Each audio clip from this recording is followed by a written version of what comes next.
Hi everyone, welcome to another Lessons from Laurentian. This week we are going to talk about food webs and food chains.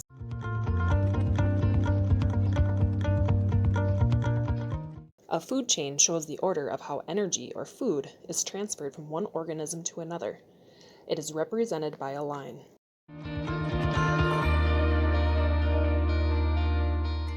A food web is a combination of different food chains. It can show the relationships of organisms in an ecosystem. Organisms can be labeled depending on how they get energy or food. Producers create energy through photosynthesis. Consumers rely on other organisms for food.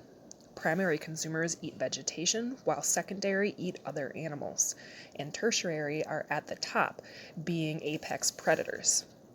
They all encounter decomposers that recycle their nutrients back into the ecosystem.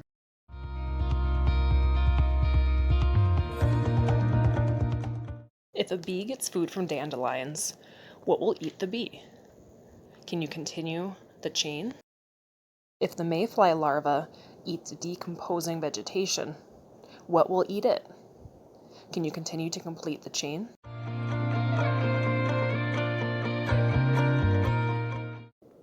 Find a sit spot like Jim describes in the Phenology episode and observe what is around you. Notice the vegetation and any animals you may see. You can draw or list the producers and consumers and how they interact. Even if you do not see a specific organism, but you know it is in that ecosystem, include it.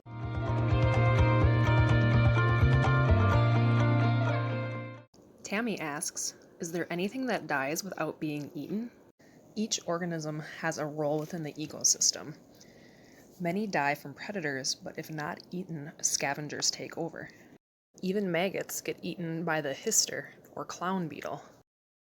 And ticks get eaten by chickens, turkeys, and possums. Thanks for watching this week's episode of Lessons from Laurentian. Next week we are going to talk about biomimicry. Feel free to subscribe to us on YouTube and check out our activities below. We'll see you next week.